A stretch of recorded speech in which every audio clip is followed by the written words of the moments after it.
Las brujas del rancho. En uno de los más alejados pueblos del estado de Nuevo León, es donde mi abuelita nació, y vivió hasta los 21 años de edad, cuando le ocurrió una horrible tragedia que la hizo salir huyendo del pueblo donde una vez fue tan feliz.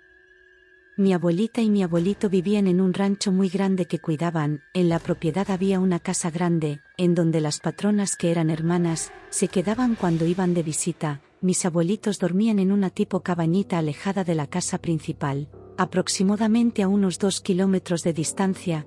Cabe mencionar que había otras casitas, pero al otro extremo del rancho, donde se quedaban otros trabajadores, encargados del ganado. Mis abuelitos se encargaban más que nada de la limpieza y mantenimiento de la casa grande y las áreas de jardín.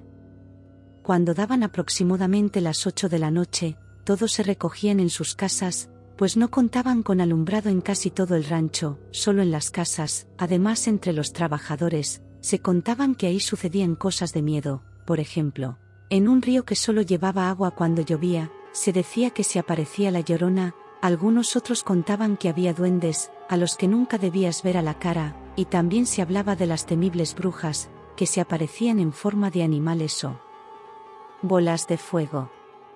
Mis abuelitos sí creían en estas cosas, sin embargo nunca les había ocurrido algo tan extraño, solo simples sucesos como ruidos extraños en la noche, pero que podrían justificarlo con el viento. En una noche fría de noviembre en el año de 1950, mi abuelita dio a luz a su primer hijo en su casita. Ella estaba acompañada de mi abuelito, sus hermanas, los padres de ambos y la partera del pueblo. Todo había salido muy bien, el niño estaba muy sano y mi abuelita se encontraba bien. Se hizo la madrugada, y la mamá de mi abuelita se quedó a dormir con mis abuelitos para ayudarlos. Mi abuelito se había dormido en un catre.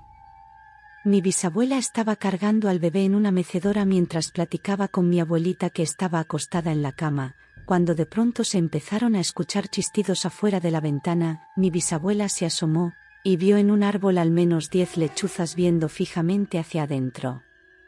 Como en esos tiempos se contaba que las brujas podían convertirse en lechuzas, mi abuelita las trató de espantar pegándole a la ventana, pero ellas ni se inmutaban. Después les gritó maldiciones y tampoco, hasta que mejor cerró las cortinas y se pusieron a rezar.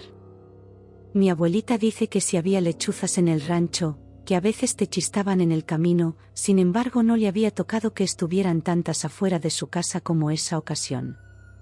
Pasaron 7 días, y ya se encontraban mis abuelitos y su bebé solos. Eran aproximadamente las 10 de la noche, cuando mi abuelito se tuvo que ir a la casa grande, pues al siguiente día, las patronas llegarían al rancho. Mi abuelito se había enterado tan solo unas horas antes que ellas iban, por lo que no había tenido tiempo de hacer limpieza, ni de cortar el zacate que ya estaba muy crecido, pues con el nacimiento de su bebé, no había trabajado tanto como de costumbre.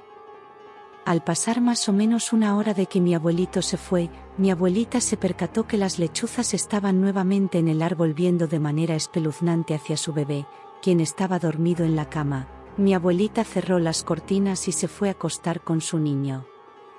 Mi abuelita estaba un poco asustada. Ella cuenta que no sabe ni cómo, pero de pronto se quedó profundamente dormida, hasta que escuchó que mi abuelito estaba abriendo la puerta de la casa ya de madrugada.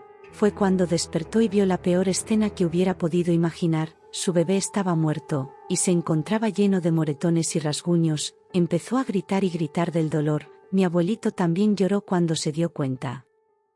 Llevaron al bebé con el doctor, pero nada pudieron hacer por él. No quedó nada más que darle una cristiana sepultura en el cementerio del pueblo. Pasaron unos días después del funeral, y una de las esposas de un trabajador fue a visitar a mi abuelita. Salió al tema de que las patronas no habían pasado a darles el pésame. Mi abuelita dijo que es porque no las habían podido contactar. Se supone que debieron llegar al día siguiente de que murió su bebé, pero por alguna razón ellas no llegaron. Pero lo que le contestó la amiga fue que otro de los trabajadores las habían visto. El mismo día el bebé falleció. Mi abuelito cuenta que esa noche que fue a la casa grande, vio como si una vela estuviera prendida en la cocina de esa casa. Sin embargo, cuando entró, estaba todo apagado. No le había tomado importancia, hasta que se enteró que las patronas sí habían estado ese día. Mi abuelita estaba tan afectada que ya no quiso vivir en el rancho más. por lo que ese mismo día, se salieron de ese funesto lugar. Estuvieron unos días en casa de los padres de mi abuelita, y a las pocas semanas, mis abuelitos se fueron a vivir a la ciudad de Monterrey, en donde tuvieron 5 hijos y 2 hijas más, una de ellas es mi mamá. Realmente mis abuelitos no saben si las patronas tuvieron algo que ver con la muerte de su bebé o no, pero es una pregunta que mi abuelita siempre tendrá en su mente, así como mi abuelito la tuvo hasta el día en que murió. De lo único que mi abuelita sí está segura, es que las brujas existen y ellas se llevaron la vida de su bebé.